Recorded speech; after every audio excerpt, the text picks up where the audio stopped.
Hi, everybody, and welcome to another episode of Strikers Best Bets. How are you, Piere? I'm good, thank you. How are you doing, Steve? All good, all good.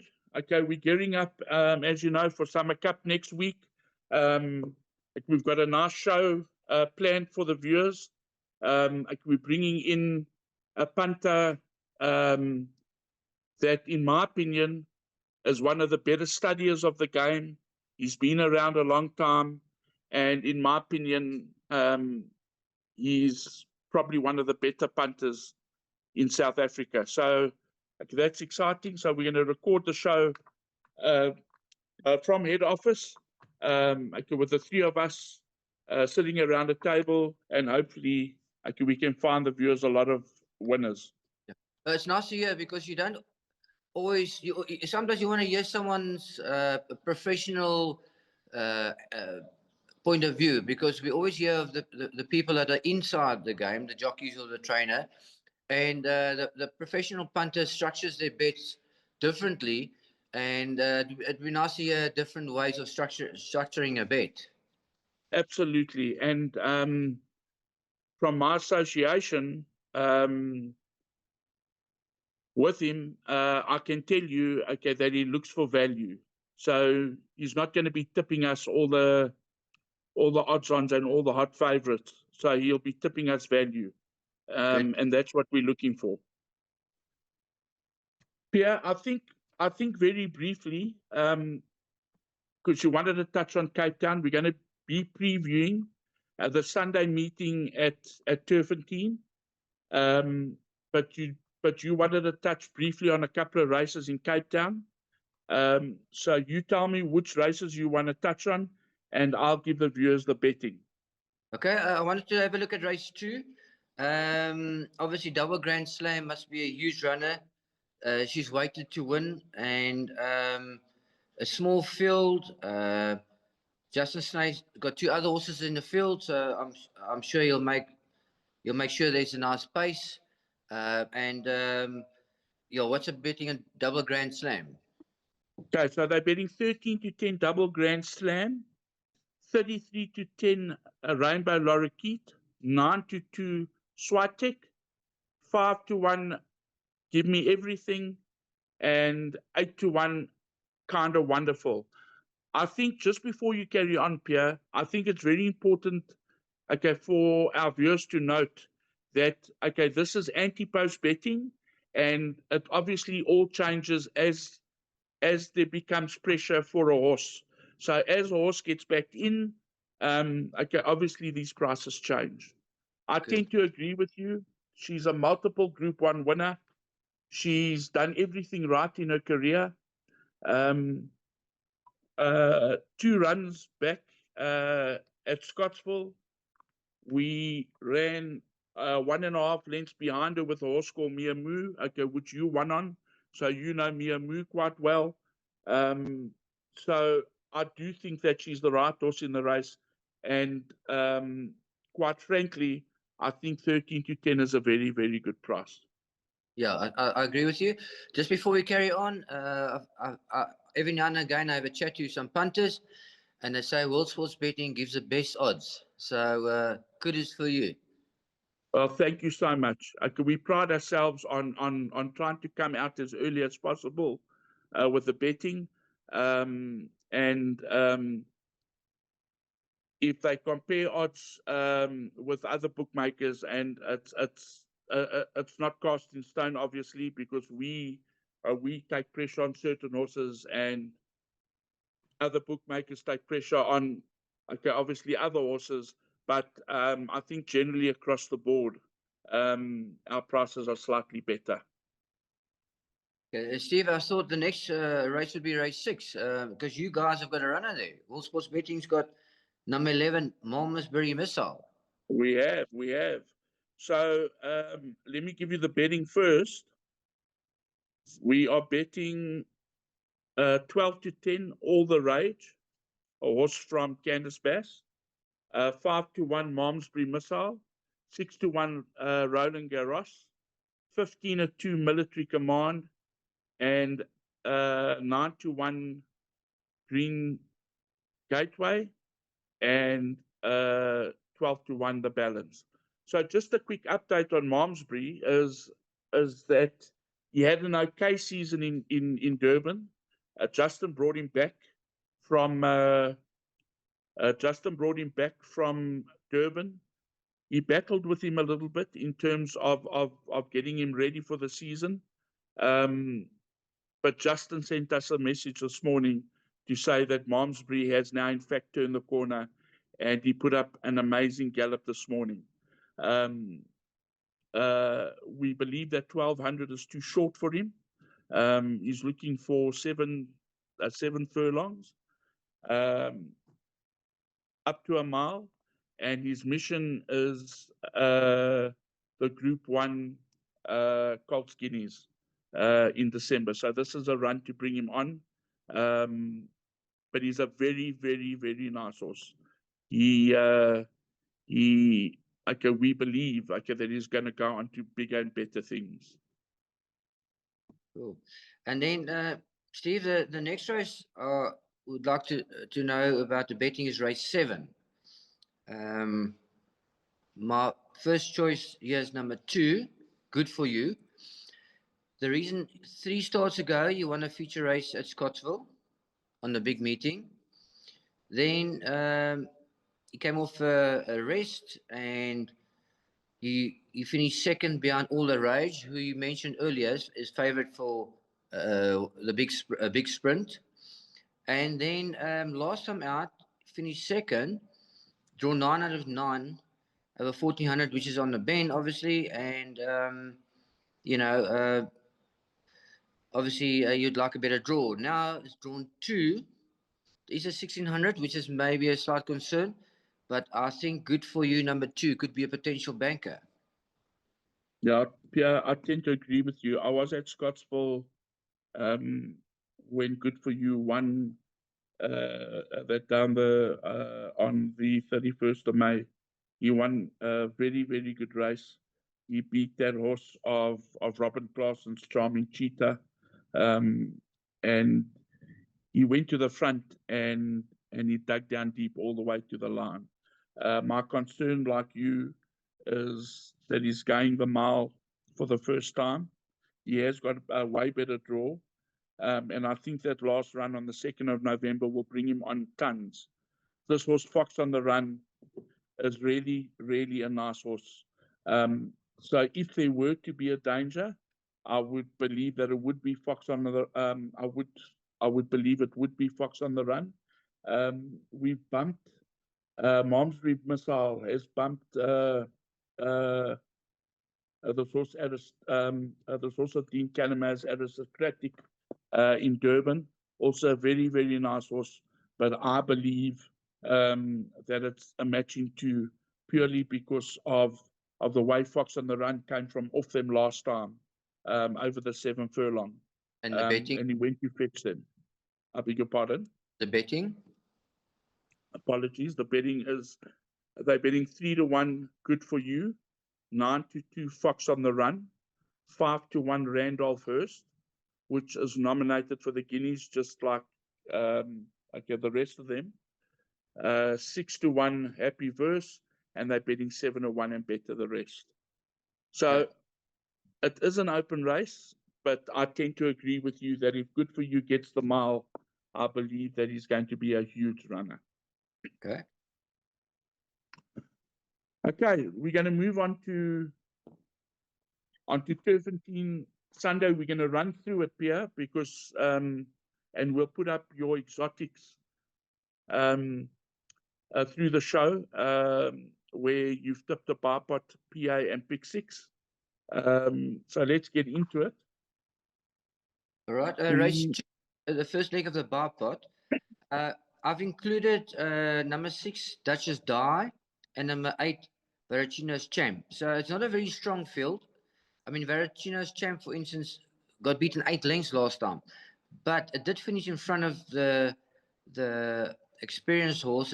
That's number 2, Masters Lady. So for that reason, I'm putting in the 8 and obviously the 6. They've drawn 1 and 2, which is not exactly where you want to be, but it's a small field of only 8 runners. So I'm sure we'll get through this leg. Have you got the betting? I do. They're betting 22-10 Duchess Di, 24-10 Varicino's Champ, 3-1 Masters Lady, 7-2 Winter Bell, and 7-1 and better the others. Yeah, I can tell you now. I can tell you now that I know that this horse Duchess Di has come on leaps and bounds after that first run. Like the first run has brought her on has brought her on tremendously, and I believe that she is the horse to beat. So you could potentially cut down and make her a banker then. Well, we're going to leave it the way you see it. I'm just giving you my insight that I know that this horse Duchess Di, okay, has come on leaps and bounds. Okay, we move on to race 3. Let me give you the betting before I get asked for it. They're betting 15-10 military moves. Military moves. 33-10 Isaiah's Tiara. 7-1 Trip to Peace. 15-2 Euphrates. 15-2 Silent Future. 8-1 Heroic Act. And 11-1 and better the others. Over to you, Mr. Strydom. All right. We have to take a chance and banker this favorite number 7 military moves. It had one run, and then the second start, it finished second, got beaten half a length over 2,000 meters. Now it's running exactly the same course and distance, drawn 2. It can only improve. I mean, it's only had 2 runs, so it can get stronger and experience. So I think military moves is a worthy favorite and should get you through as a banker in a buy pot and a place accumulator. I agree with you 100%. The source was obviously looking for the ground. They obviously had a problem with him because he had a long break in between drinks. He came back over the 2000. He ran an absolute cracker. There was money for him that day, and the form lines are very, very strong. So I'm bankering in my personal bets. I'm bankering military moves in everything. Okay, we move on to the 4th. Let me give you the betting. They are betting 13-10 Constellation, 3-1 Top Division, 4-1 Xenophon, 9-2 Banyan, and 10-1 and better the rest. Yeah, it's a good little races, but I'm going to banker number 1 Constellation. He's a 3-year-old that's run against some quality horses. I mean, he won 2 in a row and then finished second, drawn 10 out of 11 last time out. And that was his first run after a couple of months break. Now, drawn 1, inside track, 1,000 meters. Wow, everything points to him winning. And, working or going through form grids, his form is quite solid. So I think drawn 1, improvement to come. Been running against quality horses and form that works out. Banker, I would banker him in everything, even in the pick 6. Yeah, I tend to agree with you, Piere. It looks like the 3-year-olds have the upper hand in this specific race. So for me, Constellation as well. If I were to chuck in another one, this is me personally, I would chuck in a horse called Top Division. Also got the drawn 4, and he's 1 from 1 over the course and distance. He's done nothing wrong. 3rd run after arrest, but for me, it's Constellation. Or if you're going to add in another one, I would add in Top Division. I agree with you. Don't want to put you off number 3, Xenophon. I've won on him before. I'm not so sure if 1,000 meters is going to be too quick for him, and he's drawn the widest of all. It's only a small field, but still, you have to overcome the horses on your inside, and sometimes you work too hard to get there, or sometimes you have to drop back not to race wide, and then you've got too much to make up. So if you have to put another horse, maybe top division will be the safe bet. I agree with you. And also Xenophon likes to race from the front. So to jump out and get over from the draw, it's not going to be easy. Yeah. Okay, we move on to the 5th, which is a nice little sprint race. They're betting 24-10 Rafa Bay, 3-1 Rondebosch, 5-1 Espinoza, 11-2 Lead the Charge, 6-1 My Fancy, Give Me the Good Life, and 15-2 a horse called King of Venus. Yeah, it looks like we on the same page here. I basically cut it down. I think it's quite a competitive race. Even as a small race, the form's very close. There are a couple of horses here that are getting on in age.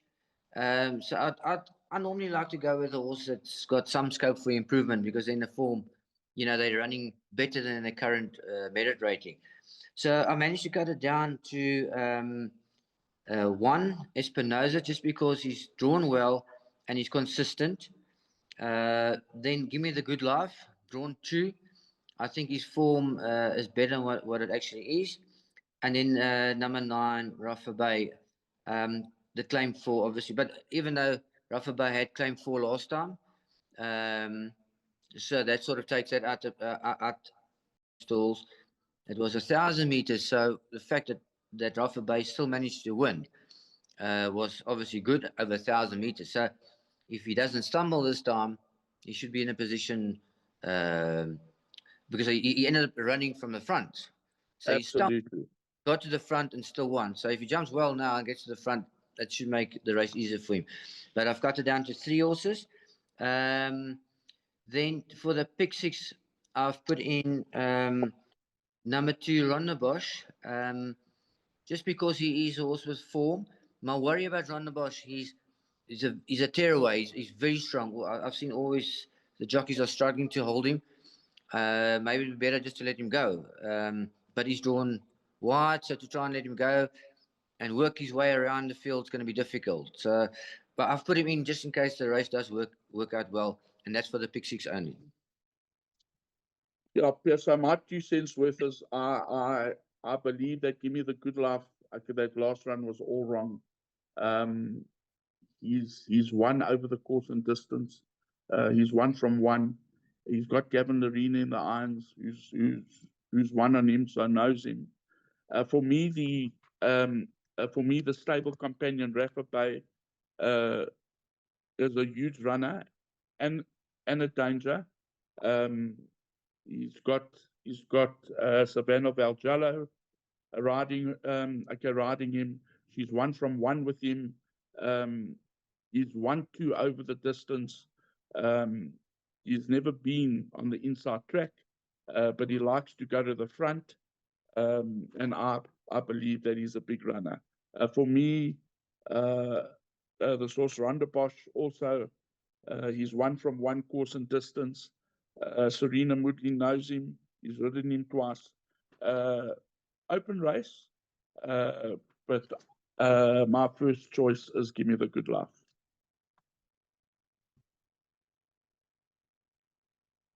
We move on to race 6. They're betting 24-10 Father Christmas, 26-10 Frere Jacques, 9-2 Coppola, 5-1 Unsolved Riddle, 17-2 Gamer. 15-2 Gamer, 17-2 Eiffel Tower, and the rest are in double figures. All right, so the betting tells you it's a very open race. Because it's not a big field, I've cut it down to 2 horses.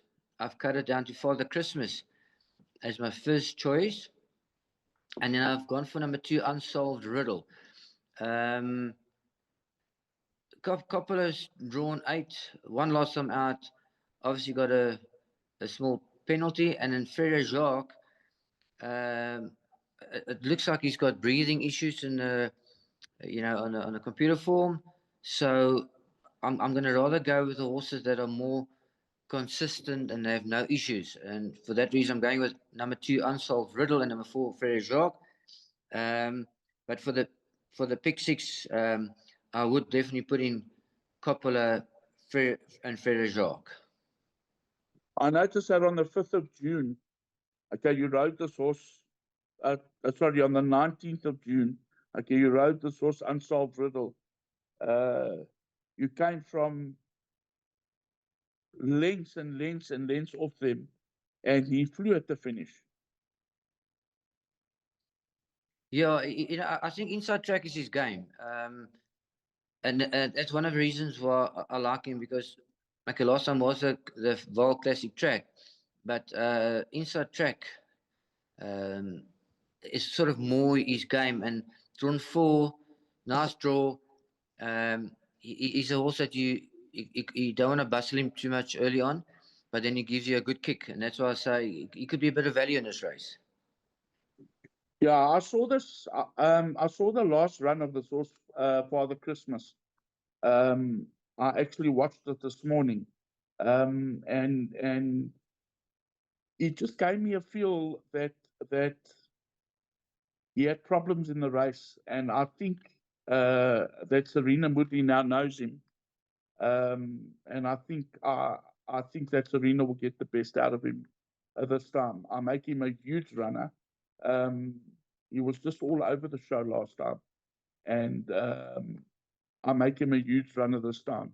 So I tend to agree with you that Father Christmas is a big runner. Right. Okay, we move on to race 7. Just trying to pull up the betting. If you give me 1 second. They are betting even money Speedman, 28-10 Monkey Puzzle, 5-1 Guerrilla Warfare, 7-1 Bay Empire, 10-1 and better the rest. Yeah, I mean, Speedman looks like he's a decent sort, drawn well around the bend, but that's my concern is that it's the first time around the bend. If he had experience around the bend, no excuses. I would say Speedman's an improver. Looks like a nice horse. Took long to get going last time. So he would be the horse to banker. My only concern is because he took a long time to get going last time, it's inside track, 1450. We know it's a speed race. I've just covered or backed him up with Guerrilla Warfare. The reason why Guerrilla Warfare has had some unsoundness issues, I see every now and again. He's not far off them in the finish. With the rain we've had, the softer track, it will be kind on his legs. Claiming 2.5 kilograms, I think he could be the value to include if Speedman does go missing. So, Piere, this horse Speedman is owned by close friends of mine. I know that first time out at Turffontein, which was in fact a couple of days ago, a week ago, they were worried about the 1160, that it was going to be too short for them, and they said to me that he's going to run a great race, but they were just worried about the distance. If you have a look at the run, okay, he came from near last, and he picked them up, he fetched them, and he won going away. Yeah, he never looked anything, eh? I mean, the fact that he got up was unbelievable. He came from way off them, outpaced early. So I think the 1450 is going to suit him to the ground. I get down to the ground. He's got Craig Zaki on him, who's leading the Jockeys Championship. So he's hungry. He's drawn to. I think everything is in his favor. For me, Speedman is a banker.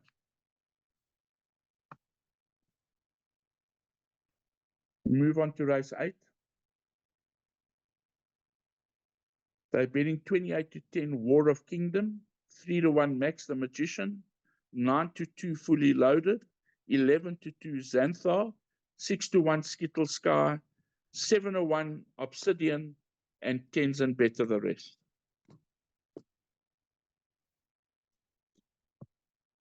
Yeah, I look at this race. It's a very open race. I think you can include as many as you can. If you look at my pick six, I've included many. I've cut it down in a place combinator to obviously the 7 Wolf Kingdoms, just because he's light to race and can improve. And then obviously going further distance.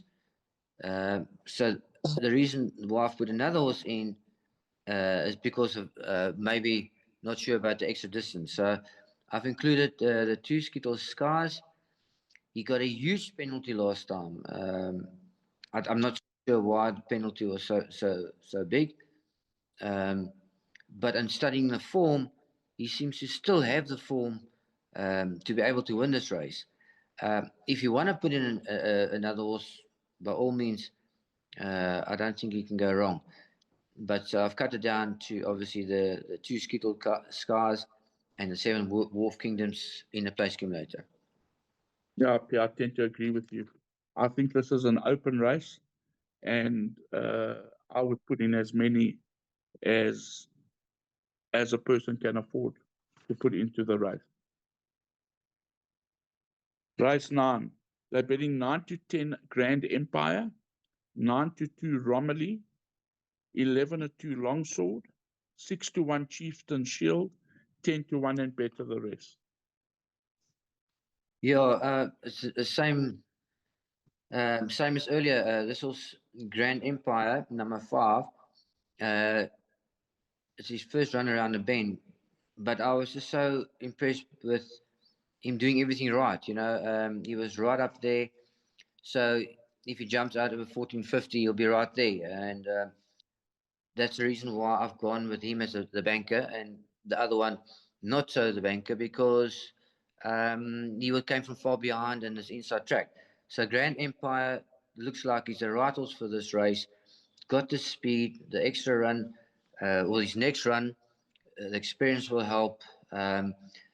Initially, I looked at number 3, Romilly, as a potential danger, but his first run he won well, but since then he's been disappointing. So, Grand Empire, the banker on a day. Yeah, my only concern, and I agree with you, he's young and up and coming. My only concern is, why did Samanga, if he had the choice, okay, why did he jump from Grand Empire to Longsword? He's drawn 1. I'm talking about Longsword. So for me, the only danger in the race, I agree with you, Grand Empire is close to a banker. But if I were to be putting in another horse, I would be putting in a horse like Longsword, purely on the fact that Samanga's never ridden Longsword. He's ridden Grand Empire. Craig's now taken the ride on Grand Empire, drawn 6. Samanga's deflected, and he's now moved to Longsword, drawn 1. So that's my only concern, is why Samanga not riding this horse again. But if I remember Longsword strong horse, and he takes a jockey for a ride. I think Longsword is probably going to end up going to the front with Samanga, and he could just play in Grand Empire's favor. Yeah. Perfect, Piere. So we're going to put up your Barpod's Pick Sixes PAs for the viewers. I just want to reiterate again, it's okay, those are skeletons. It's the way you're reading it. If people like other horses in the specific legs, they should put them in, because your perms are very cheap. So to add an extra horse here and there is not going to, it's not going to make it expensive. Perfect. Piere, I look forward to seeing you tomorrow at our golf day. We have the World Sports Betting Charity Golf Day tomorrow at Eagle Canyon. at Eagle Canyon. I've had a few Um, been practicing, so I'm hoping to take first prize. well, I believe that you're playing golf today as well. So I could try and win that one first and then come and take first prize at the World Sports Betting Charity Golf Day.